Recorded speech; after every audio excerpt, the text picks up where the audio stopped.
सोचने से कहाँ मिलते हैं तमन्नाओं के शहर, चलना भी ज़रूरी है मंजिल को पाने के लिए। नमस्कार, मैं हूँ वीरेंद्र कुमार वर्मा और आज मैं आपके लिए लेकर आया हूँ प्लांट किंगडम चैप्टर 3 का टॉपिक एल्गी। आज का हमारा टॉपिक है प्लांट किंगडम का टॉपिक एल्गी एंड 3 क्लासेस में आपके क्लोरोफाइसी, फियोफाइसी और रोडोफाइसी आती है। एल्गी के बारे में जनरल कैरेक्टरिस्टिक और इन तीनों ग्रुप्स की स्टडी हम लोग करेंगे, इनकी कंपैरेटिव स्टडी करेंगे, एग्जाम्पल्स जानेंगे इनके और इनके क्या जनरल कैरेक्टर्स हैं या स्पेसिफिक कैरेक्टर्स हैं, इनके बारे में स्टडी की जाएगी। आज ये लेक्चर उन बच्चों के लिए एप्लीकेबल है जो नीट की तैयारी कर रहे हैं, क्लास 11th में हैं, क्लास 12th में हैं, वो बायोलॉजी फील्ड से हैं, या चाहे वो किसी भी बोर्ड के हों, ICSE board, CBSE board, UP board and other state board.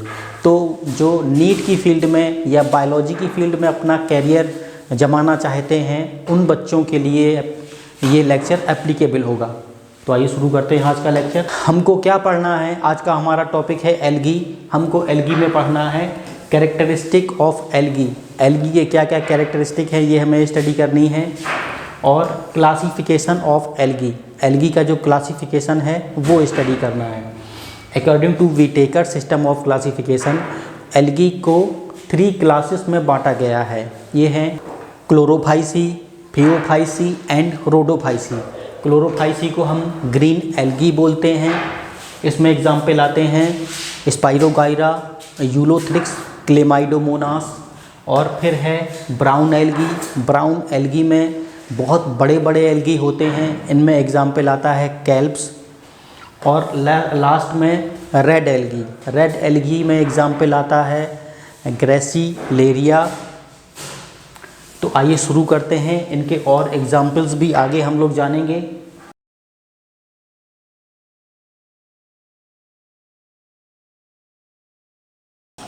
Hold fast एक ऐसी सेल होती है जो एल्गी को किसी स्थान से फिक्स करती है। ये स्पाइरोगाइरा का फिगर है। एक बात हमको याद रखनी है, स्पाइरोगाइरा में होल्ड फास्ट एब्सेंट होता है। होल्ड फास्ट एल्गी में जो है एल्गी को फिक्स करती है किसी जगह पे, और स्पाइरोगाइरा में होल्ड फास्ट एब्सेंट होता है।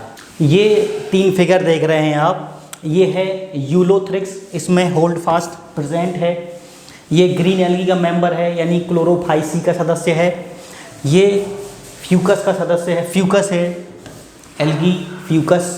ये ब्राउन एल्गी यानी कि फियोफाइसी का मेंबर है। ये है पॉलीसाइकोनिया, ये रेड एल्गी यानी कि रोडोफाइसी का मेंबर है। इन सभी में होल्ड फास्ट प्रेजेंट होता है। अब थोड़ा यूलोथ्रिक्स के बारे में आप जानिए। होल्ड फास्ट तो इसमें प्रेजेंट है। इसमें जो क्लोरोप्लास्ट होता है वो गिरडिल शेप्ड का होता है। गिरडिल शेप का मतलब होता है, गिरडिल का हिंदी मीनिंग होती है अंश मेखला। असल में जो ह्यूमन की बॉडी होती है, 2 तरह की मेखलाएं प्रेजेंट हैं इसमें।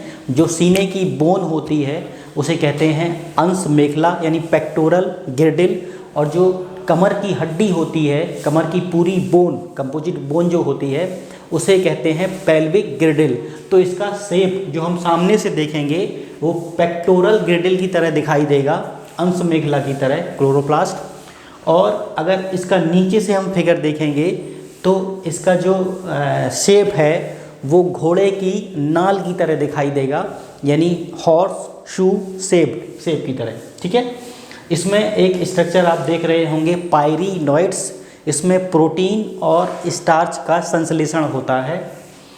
ये हम बता चुके हैं फ्यूकस फियोफाइसी यानी ब्राउन एल्गी का मेंबर है। ये पॉलीसाइकोनिया रेड एल्गी यानी रोडोफाइसी का मेंबर है। अब इसके कुछ अनयूजुअल हैबिटेट्स हम देख लेते हैं, जैसे हेलोफाइट्स एल्गी या हेलोफाइटिक एल्गी। ऐसे एल्गी जो हायर कंसंट्रेशन पर रहते हैं उन्हें कहते हैं हेलोफाइटिक एल्गी, जैसे क्लेमाइडोमोनास, एहरेनबर्गी और स्टेपनोप्टेरा।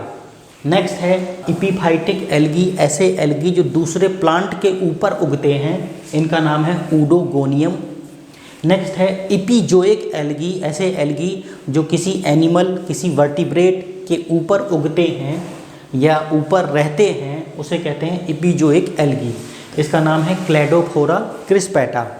नेक्स्ट है एंडोजोइक एल्गी। ऐसे एल्गी जो किसी एनिमल की टिश्यूज़ के अंदर रहते हैं उन्हें कहते हैं एंडोजोइक एल्गी। जैसे एग्जाम्पल है इसका जू क्लोरेला। कुछ पैरासाइटिक एल्गी भी देखे गए हैं। पैरासाइटिक एल्गी ऐसे एल्गी होते हैं जो किसी दूसरे प्लांट के ऊपर या किसी एनिमल के ऊपर जो है पैरासाइटिक जीवन व्यतीत करते हैं और जो है उनमें डिसीज़ काज करते हैं। जैसे जो red rust of tea and red rust of coffee cause करते हैं उसका नाम है सिफेल्यूरोस वायरसेंस। ये भी एक एल्गी है जिसे कहते हैं पैरासाइटिक एल्गी। नेक्स्ट हमारा जो कैटेगरी है वो है थर्मोफाइटिक एल्गी। ये ऐसे एल्गी होते हैं जो हायर टेम्परेचर पे सरवाइव करते हैं। वो टेम्परेचर 50 से 70 डिग्री सेल्सियस यानी 50 to 70 डिग्री सेल्सियस के बीच में होता है। इस तरह के एल्गी को कहते हैं थर्मोफाइटिक एल्गी। ये असल में एल्गी ना होके ब्लू ग्रीन एल्गी होते हैं, BGA यानी कि साइनोबैक्टीरिया होते हैं। इनका नाम है ऑसिलेटोरिया ब्रेविस। हमारा जो एल्गी का नेक्स्ट कैरेक्टर है वो है structure of algae. Structure of algae में क्या होता है, सबसे पहले पढ़ेंगे यूनिसेलुलर एल्गी। यूनिसेलुलर एल्गी में दो कैटेगरी हैं। यूनिसेलुलर एल्गी में ऐसे एल्गी जो नॉन मोटाइल होते हैं यानी कि जिनमें फ्लैजेला अब्सेंट होता है, ये हैं क्लोरेला जो कि नॉन मोटाइल है और इनमें फ्लैजेला एब्सेंट होता है। दूसरा है क्लेमाइडोमोनास, ये मोटाइल होता है और इसमें फ्लैजेला प्रेजेंट होता है। ये दोनों ही ग्रीन एल्गी के मेंबर हैं। जो क्लेमाइडोमोनास है उसमें दो फ्लैजेला होते हैं। ये फ्लैजेला एपिकल होते हैं यानी कि एल्गी के ऊपर पाए जाते हैं और 2 से 8 की संख्या में होते हैं। ठीक है, इसका एग्जाम्पल है क्लेमाइडोमोनास जो मोटाइल होता है और ये ग्रीन एल्गी का मेंबर है। नेक्स्ट हम कैटेगरी पढ़ेंगे multi cellular algae. Multi cellular algae में भी दो ब्रांच आप देख रहे हैं। एक है फिलामेंटस अनब्रांच्ड एल्गी और दूसरा है फिलामेंटस ब्रांच। फिलामेंटस अनब्रांच में कोई भी एल्गी की ब्रांच नहीं होती है, केवल एक सिंपल ब्रांच होती है। और फिलामेंटस ब्रांच्ड एल्गी में ब्रांच निकली होती हैं कई सारी एल्गी में, उन्हें कहते हैं फिलामेंटस ब्रांच्ड। अब इनके एग्जाम्पल देख लेते हैं। ये एग्जाम्पल देख लिया आपने, क्लोरेला नॉन मोटाइल है, क्लेमाइडोमोनास मोटाइल है। इसके बाद जो फिलामेंटस अनब्रांच्ड है उसमें दो एग्जाम्पल हैं, स्पाइरोगाइरा और यूलोथ्रिक्स।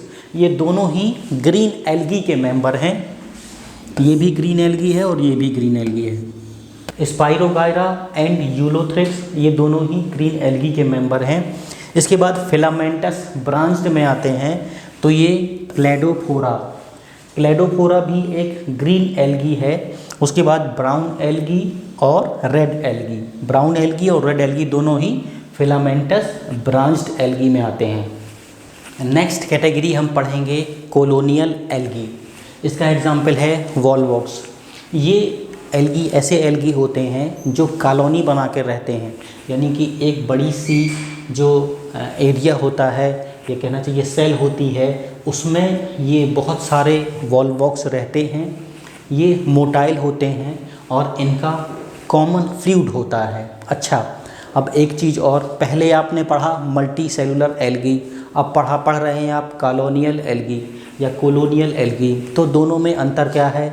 जो एल्गी कॉलोनी बना के रहते हैं और जो एल्गी मल्टी सेलुलर हैं। कोलोनियल एल्गी में क्या होता है कि जो एल्गी होते हैं उनकी सेल्स में एक दूसरे में सामंजस्य नहीं होता है, यानी कि उनमें काम का बंटवारा नहीं होता है। हर सेल्स एक सेपरेट सेल्स की तरह काम करता है, बस वो एक साथ कॉलोनी बना के रहते हैं। जबकि मल्टी सेलुलर एल्गी में जो एल्गी होते हैं उनकी सेल्स में काम का बंटवारा होता है और सेल्स के बीच में आपस में कोऑर्डिनेशन या कहना चाहिए सामंजस्य होता है। ठीक है, जबकि कोलोनियल एल्गी में ऐसा नहीं होता। अब है साइज़ ऑफ एल्गी। जो एल्गी का साइज़ है वो माइक्रोस्कोपिक से बहुत बड़े एल्गी तक हो सकते हैं। माइक्रोस्कोपिक जो यूनिसेलुलर एल्गी हैं जैसे क्लेमाइडोमोनास है, क्लोरेला है, ये माइक्रोस्कोपिक होते हैं, यूनिसेलुलर होते हैं। और जो बहुत बड़े एल्गी 100 मीटर तक हो सकते हैं, यानी 100 मीटर तक हो सकते हैं। इनके एग्जाम्पल हैं ब्राउन एल्गी, इनको ट्री ऑफ सीज कहते हैं, यानी कि समुद्र के पेड़। इसका एग्जाम्पल है केल्प्स, KELPS, जो कि एक ब्राउन एल्गी है। अब एक क्वेश्चन और एराइज होता है कि ब्राउन एल्गी इतने बड़े कैसे हो जाते हैं, जबकि एल्गी में कोई ऐसी रूट टाइप की चीज़ तो होती नहीं है, इनकी बॉडी थैलॉइड होती है, फिर ये इतने बड़े क्यों हो जाते हैं? इसका एक रीज़न है। देखिए, जो ब्राउन एल्गी है 100 मीटर तक हो सकती है, इसका एक पुख्ता रीज़न ये है कि ये समुद्र की सरफेस में रहते हैं। समुद्र की सरफेस में रहने के कारण इनको लाइट आसानी से मिल जाती है और मिनरल भरपूर मात्रा में मिलते हैं, CO2 भी मिलती है प्रचुर मात्रा में, ठीक। क्लोरोफिल इनके पास खुद का है। ब्राउन एल्गी को लाइट मिल रही है, इसके बाद मिनरल समुद्र से मिल रहे हैं, सी से मिल रहे हैं, CO2 घुली हुई मात्रा में प्रचुर मात्रा में मिल रही है, उसके बाद क्लोरोप्लास्ट इसमें खुद का है, तो इसके पास पूरी चीज़ें मिल रही हैं फोटोसिंथेसिस के लिए। और एल्गी के संबंध में एक चीज़ और बता दें, इनकी बॉडी थैलॉइड होती है और हर एक सेल, मान लीजिए कोई बहुत मल्टी सेलुलर एल्गी है जैसे कि केल्प्स है ब्राउन एल्गी में, तो हर एक सेल सेपरेटली फोटोसिंथेसिस करती है और वो अपनी लेंथ बढ़ाती है, ठीक है। इस वजह से ब्राउन एल्गी बहुत बड़े हो जाते हैं, इवन 100 मीटर तक हो जाते हैं। ये इंटरनल स्ट्रक्चर ऑफ एल्गी के बारे में भी स्टडी करते हैं। Algae is a eukaryotic cell, यानी एल्गी में वेल डिफाइंड न्यूक्लियस होता है और वेल डिफाइंड दूसरे ऑर्गेनेल्स होते हैं, जैसे एंडोप्लाज्मिक रेटिकुलम है, माइटोकॉन्ड्रिया है, गोल्जी बॉडी है, ये सब उसमें स्पष्ट होते हैं एल्गी में, ठीक है, प्रेजेंट। अच्छा, इसकी सेल वॉल के बारे में अब स्टडी करते हैं हम लोग। सेल वॉल एल्गी की जो अंदर की ये होती है, कंपार्टमेंट है, इसे बोलते हैं सेल मेम्ब्रेन। इसमें आपका माइटोकॉन्ड्रिया, क्लोरोप्लास्ट और एंडोप्लाज्मिक रेटिकुलम, गोल्जी बॉडी, ये सभी यूकैरियोटिक सेल्स के ऑर्गेनल्स होते हैं। इसके बाद जो इसमें ऊपर की जो लेयर होती है इसे बोलते हैं सेल वॉल। इसमें अंदर जो है, जो सेल वॉल होती है सेलुलोज की बनी होती है, और जो बाहर की लेयर होती है वो पेक्टिन की बनी हो सकती है, एल्जिन की बनी हो सकती है, या काराजीन की बनी हो सकती है, जो कि अलग अलग एल्गी में या अलग अलग कैटेगरी की एल्गी में, अलग अलग क्लासेस की एल्गी में अलग अलग होता है। जैसे ग्रीन एल्गी की अगर बात करें तो ग्रीन एल्गी में अंदर सेलुलोज होता है और बाहर पेक्टिन होता है। पेक्टिन भी सिंपली एक पॉलीसैकेराइड है जो कि डी गैलेक्टुरोनिक एसिड से बना होता है। अब देखिए, ग्रीन एल्गी में जो अंदर होता है सेल वॉल के वो सेलुलोज होता है और बाहर की जो कवरिंग होती है वो पेक्टिन की बनी होती है। पेक्टिन भी सिंपली एक पॉलीसैकेराइड है। ब्राउन एल्गी में भी जो अंदर का इनर लेयर होती है सेल वॉल की वो सेलुलोज की बनी होती है और बाहर एल्जिन होता है। एल्जिन भी एक पॉलीसैकेराइड है। रेड एल्गी में अंदर सेलुलोज और बाहर काराजीन की बनी हुई सेल वॉल होती है। अच्छा, अब ये जो एल्जिन और काराजीन हैं ये हाइड्रोकोलॉइड्स का काम करते हैं। हाइड्रोकोलॉइड्स का काम होता है कि ये पानी को एब्जॉर्ब करते हैं। तो कभी भी एल्गी में, जबकि एल्गी में कोई रूट वगैरह नहीं होती है, तब भी उनमें कभी पानी की कमी नहीं हो पाती। क्यों? क्योंकि उसमें एल्जिन और काराजीन हैं जो कि पानी को एब्जॉर्ब करते हैं। एज ए हाइड्रोकोलॉइड्स के रूप में ये काम करते हैं। अब पढ़ते हैं एल्गी के नेक्स्ट कैरेक्टर के बारे में, जो कि है एल्गी का flagella. Flagella is present only in single cells. जो सिंगल सेल्स होती हैं उनमें फ्लैजेला प्रेजेंट होता है। Flagella is a feature of only unicellular organism ये बात गलत है कि फ्लैजेला केवल यूनिसेलुलर ऑर्गेनिज्म का कैरेक्टर है। जैसे अगर हम ह्यूमन की बात करें, ह्यूमन एक डेवलप्ड रेसेस है, इसमें भी एक ऐसी सेल बनती है जिसमें फ्लैजेला प्रेजेंट होता है। ह्यूमन का जो स्पर्म होता है वो मोटाइल होता है और उसमें फ्लैजेला प्रेजेंट होता है। Because human sperm also have a flagella, due to flagella sperm can move. Next है हमारा, जब फ्लैजेला प्रेजेंट होता है तो वो सेल मोटाइल होती है। साइनोबैक्टीरिया में कोई भी फ्लैजेला नहीं होता। Flagella present both prokaryotic and eukaryotic cell. अब प्रोकैरियोटिक फ्लैजेला और यूकैरियोटिक फ्लैजेला में क्या अंतर होता है? जो प्रोकैरियोटिक फ्लैजेला होता है वो बना होता है फ्लैजेलिन प्रोटीन का। ये देखिए फ्लैजेलिन प्रोटीन का बना होता है, जबकि यूकैरियोटिक फ्लैजेला ट्यूबुलिन प्रोटीन का बना होता है। नेक्स्ट हम पढ़ते हैं possible location of flagella. Possible location कहाँ कहाँ होती है फ्लैजेला की? सिंगल सेल एल्गी, जो सिंगल सेल एल्गी हैं उनमें फ्लैजेला प्रेजेंट होता है। जू स्पोर्स, एल्गी में एसेक्सुअल रिप्रोडक्शन के दौरान जू स्पोर्स बनते हैं, उनमें फ्लैजेला प्रेजेंट होता है। गैमीट्स, सेक्सुअल रिप्रोडक्शन में के जो गैमीट्स बनते हैं उनमें फ्लैजेला प्रेजेंट होता है। ग्रीन एल्गी में 2 से 8 फ्लैजेला होते हैं, एपिकल होते हैं और इक्वल फ्लैजेला होते हैं। जो ब्राउन एल्गी होता है उसमें 2 फ्लैजेला होते हैं, दोनों लेटरल होते हैं और अनइक्वल फ्लैजेला होता है। रेड एल्गी में कोई फ्लैजेला नहीं होता। नेक्स्ट है हमारा क्लेमाइडोमोनास। ये यूनिसेलुलर होता है। क्लेमाइडोमोनास एक ग्रीन एल्गी का मेंबर है, यानी क्लोरोफाइसी का सदस्य है। इसमें फ्लैजेला होते हैं। जू स्पोर है फ्लैजेला, जो कि एसेक्सुअल रिप्रोडक्शन के दौरान बनते हैं, उसमें भी फ्लैजेला प्रेजेंट होता है।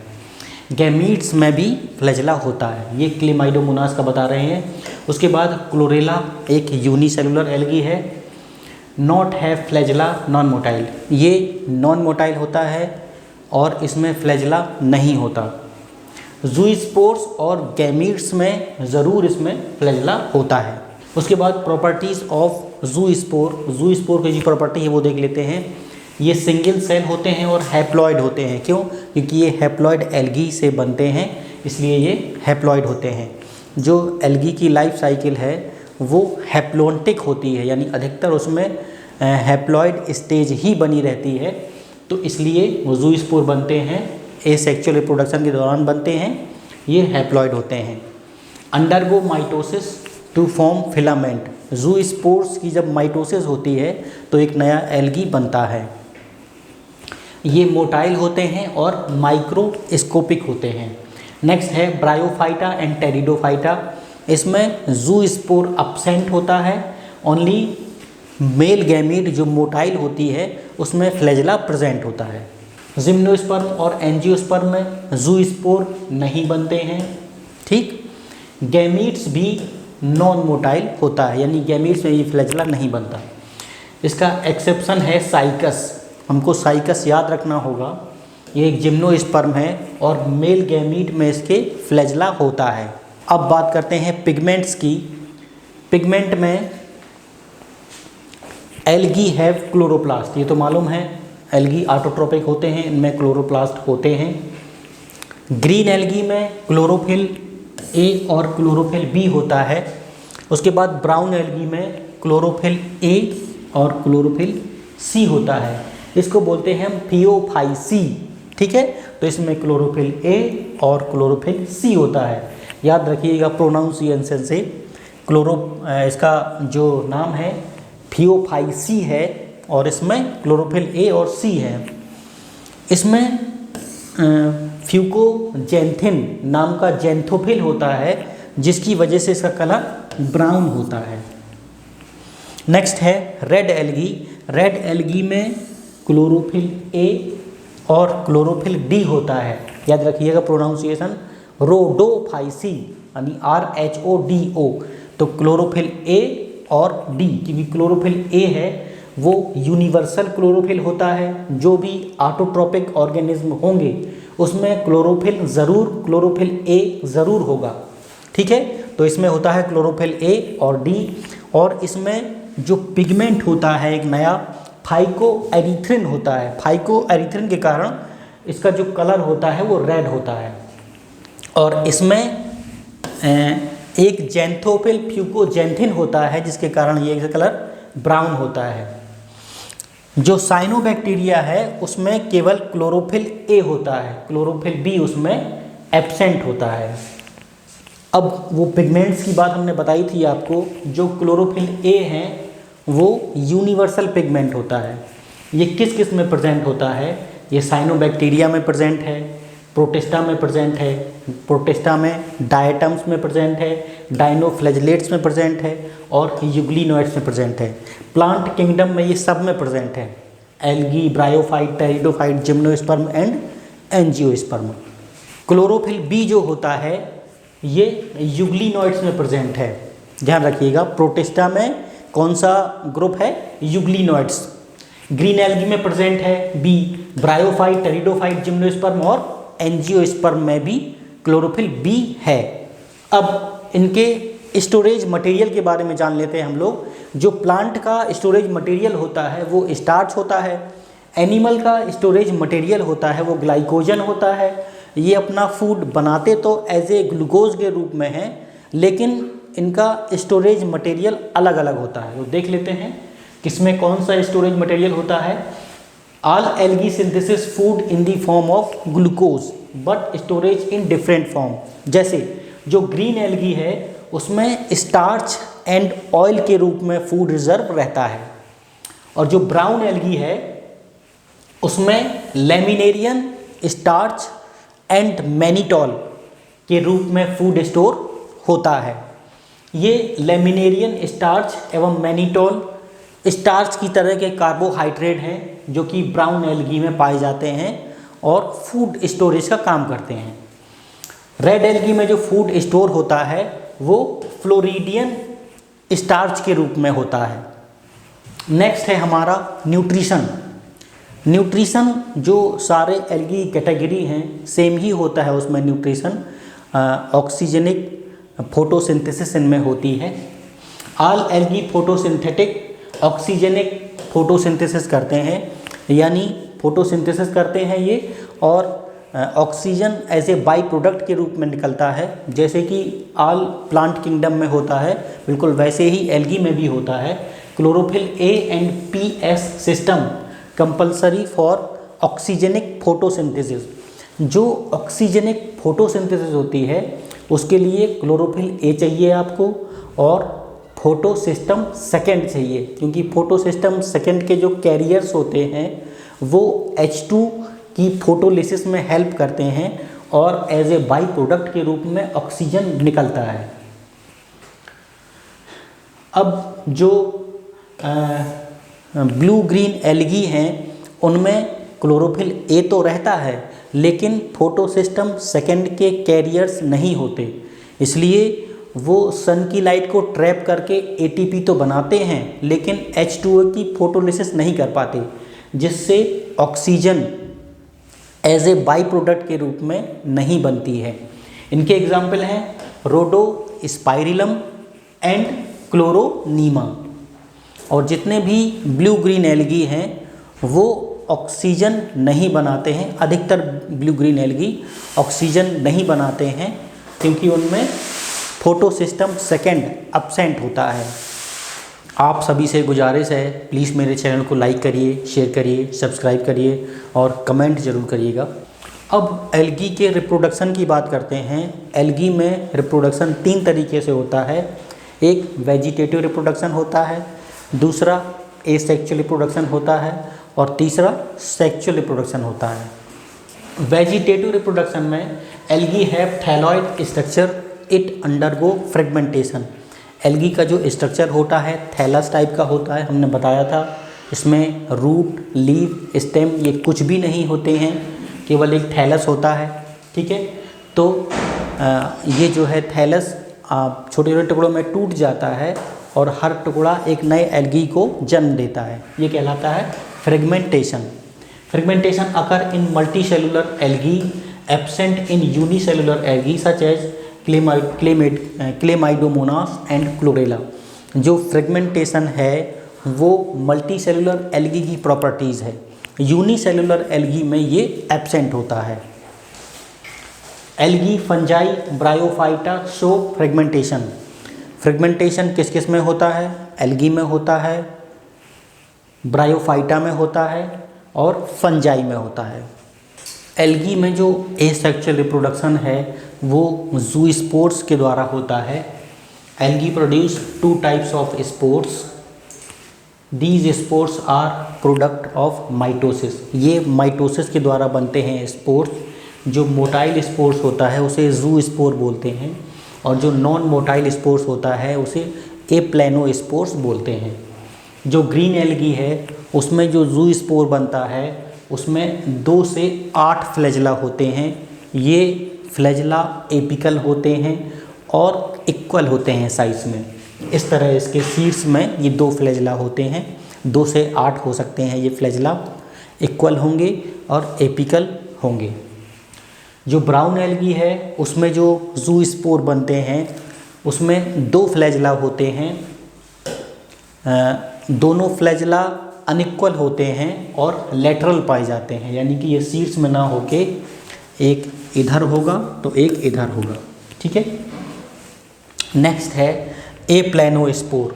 जो रेड एल्गी है उसमें ज़ू स्पोर नहीं बनते, उसमें जो फ्लैजिला उसमें जो स्पोर बनते हैं उन्हें बोलते हैं एप्लेनोस्पोर। एप्लेनोस्पोर इस तरह का स्ट्रक्चर होता है जिसमें ऊपर जो लेयर होती है वो हार्श कंडीशन यानी कि ड्रास्टिक कंडीशन सहन करने के लिए उपयोगी होती है। फ्लैजिला एब्सेंट और ये नॉन मोटाइल होते हैं। एक चीज़ और कंफर्म कर दें आपको कि जो वेजिटेटिव रिप्रोडक्शन होता है और एसेक्सुअल रिप्रोडक्शन होता है उसमें मेन क्या डिफरेंस होता है।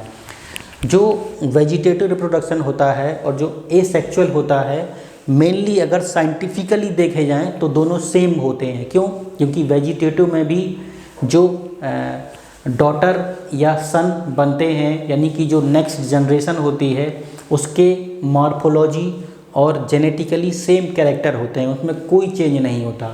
और एसेक्सुअल रिप्रोडक्शन में भी सेम यही कैटेगरी होती है कि इसमें जो है केवल एक पेरेंट की ज़रूरत होती है और जो संतति बनती है यानी कि जो नेक्स्ट जनरेशन में एल्गी बनता है उसकी जेनेटिकली और मॉर्फोलॉजिकली सेम कैरेक्टर होते हैं अपने पेरेंट से, जो कि सिंगल पेरेंट होता है।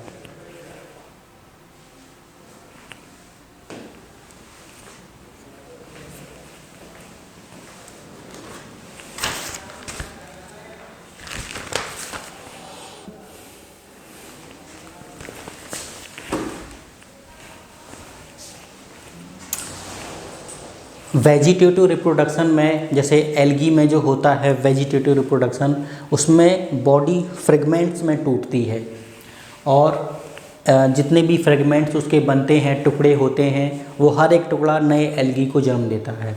एसेक्सुअल रिप्रोडक्शन में सेल्स के अंदर स्पोर बनते हैं। अब वो ज़ू स्पोर भी हो सकते हैं और एप्लेनो स्पोर भी हो सकते हैं।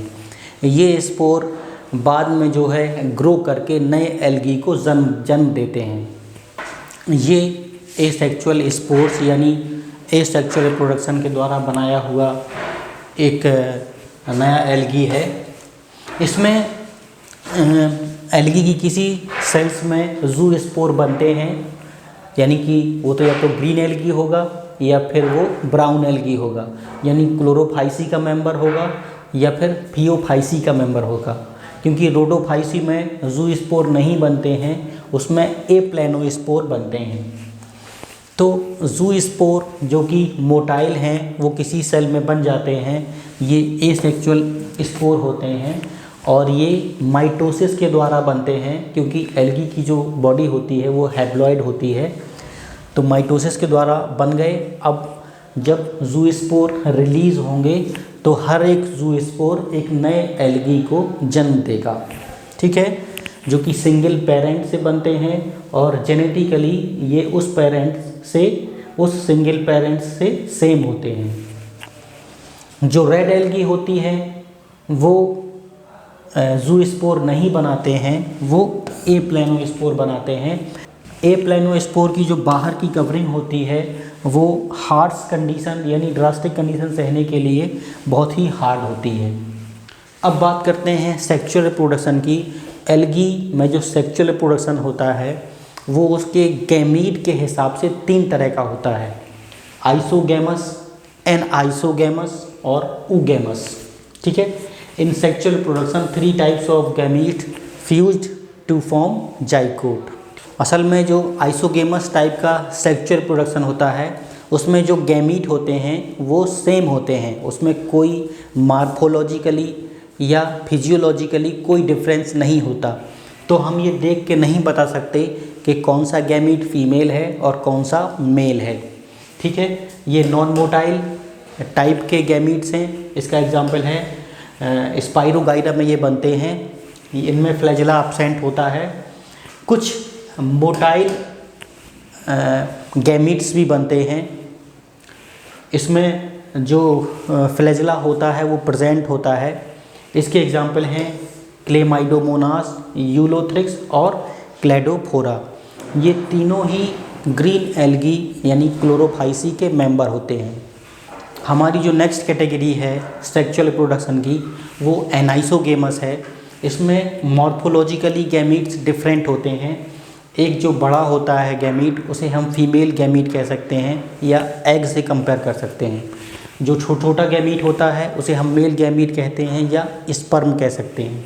इसका एग्जांपल है यूडोराइना, ये एक ग्रीन एल्गी का मेंबर है और ये कॉलोनी बनाकर रहता है। सेक्सुअल रिप्रोडक्शन में जो नेक्स्ट कैटेगरी है वो है ऊगेमस टाइप की। All red algae show oogamous type reproduction. जितने भी रेड एल्गी हैं उनमें केवल ऊगेमस टाइप का रिप्रोडक्शन ही शो करता है, यानी कि एक जो एग होगा वो नॉन मोटाइल होगा, इनएक्टिव होगा और साइज़ में बड़ा होगा। और जो मेल गैमीट होता है वो साइज़ में छोटा होता है, एक्टिव होता है और वो मोटाइल होता है। तो सारे रेड एल्गी क्या शो करते हैं? ऊगेमस टाइप का sexual reproduction. In oogamous female gamete is large in size, non motile. जो फीमेल गैमीट होता है वो देखने में बड़ा होता है और नॉन मोटाइल होता है, साइज़ में बड़ा होता है। In oogamous male gamete is small in size and motile. जो मेल गैमीट होता है वो साइज़ में छोटा होता है और मोटाइल होता है। In red algae male gamete is also known motile. अब खास बात ये है, ध्यान देने वाली बात, कि जो रेड एल्गी हैं उनमें जो मेल गैमीट होता है वो भी नॉन मोटाइल होता है। इसके एग्जाम्पल हैं वॉलवॉक्स, कारा, फ्यूकस एंड रेड एल्गी। जो फ्यूकस है वो ब्राउन एल्गी का मेंबर है।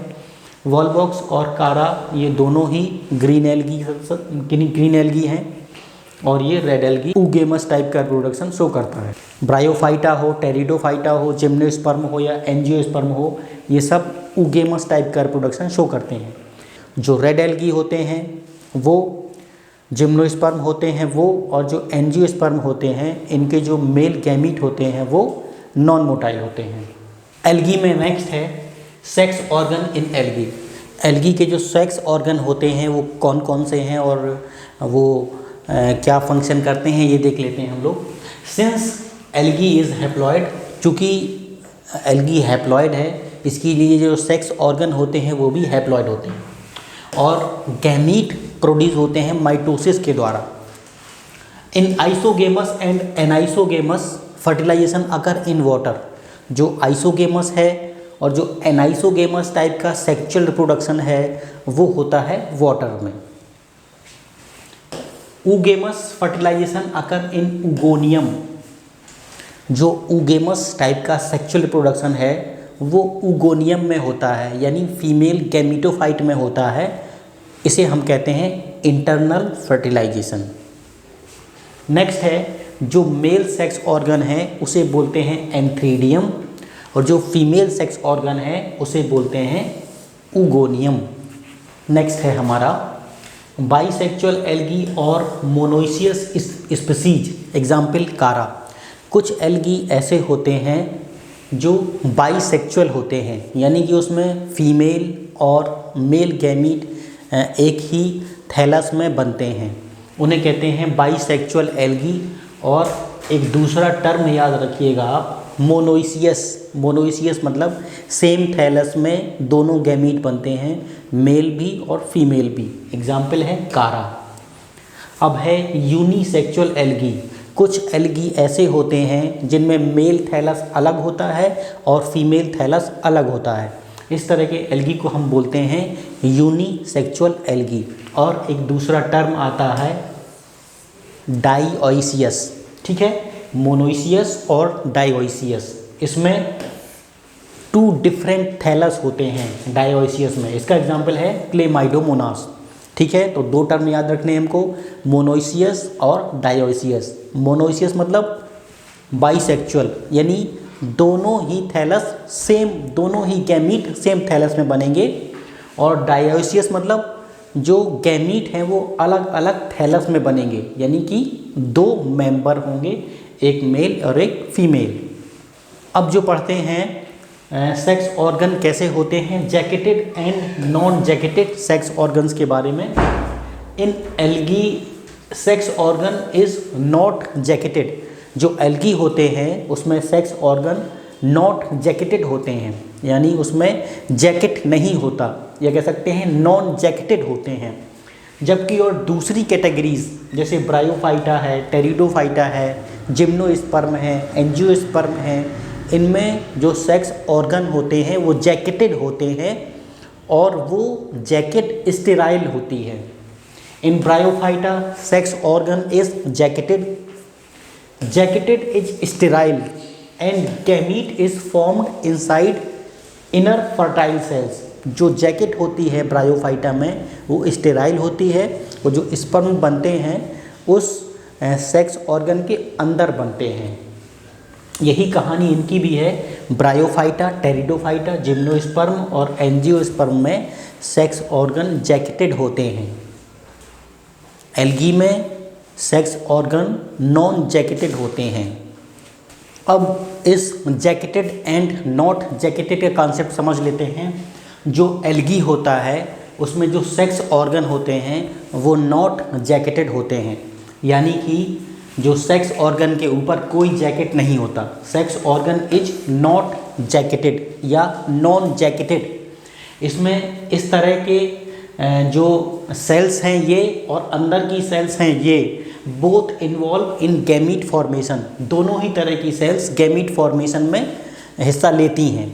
लेकिन अब वही बात करें ब्रायोफाइटा की, तो ब्रायोफाइटा में क्या होता है, जो सेक्स ऑर्गन होते हैं वो जैकेटेड होते हैं, और ये जो जैकेटेड होते हैं, ये जैकेट जो होती है, ये कवरिंग जो होती है, ये सेक्स ऑर्गन ये जो है गैमीट बनाने में गैमीट नहीं बनाती है। जो अंदर की सेल्स होती हैं वो गैमीट बनाती हैं, ठीक है।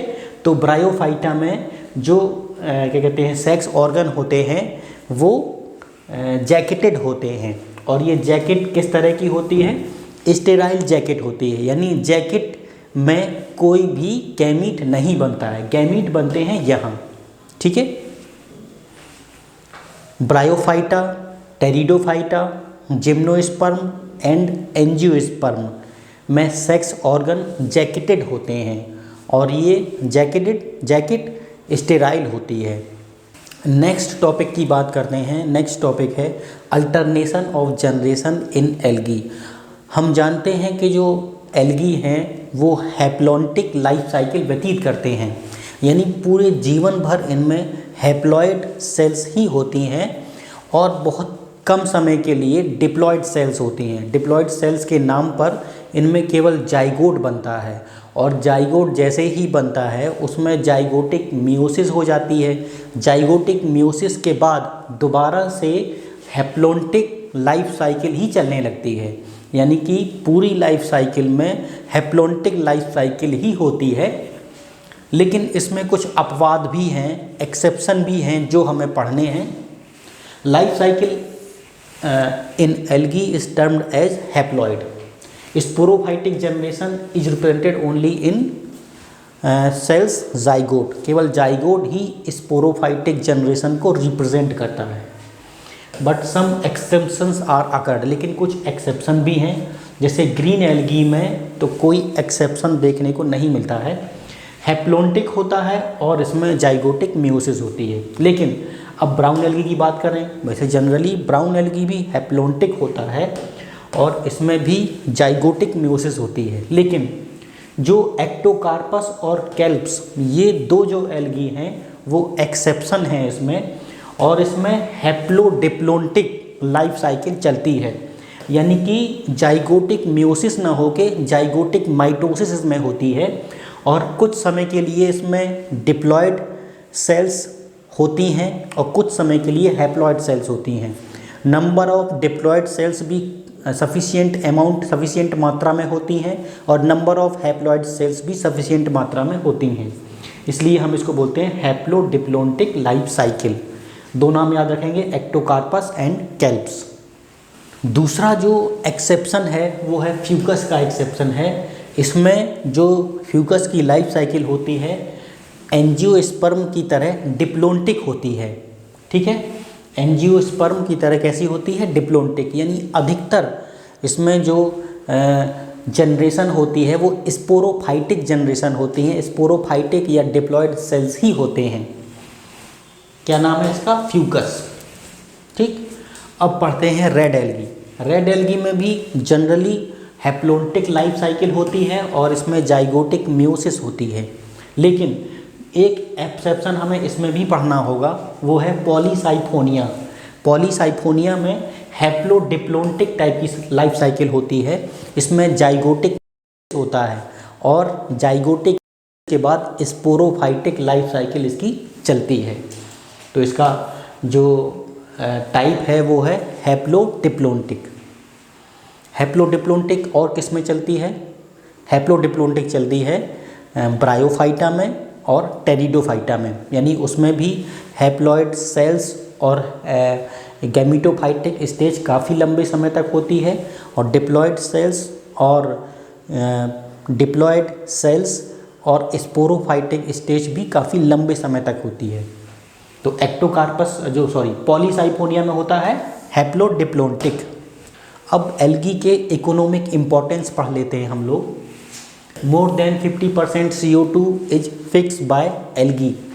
एल्गी जो है पूरे ब्रह्मांड की 50% से ज़्यादा कार्बन डाइऑक्साइड को फिक्स करता है।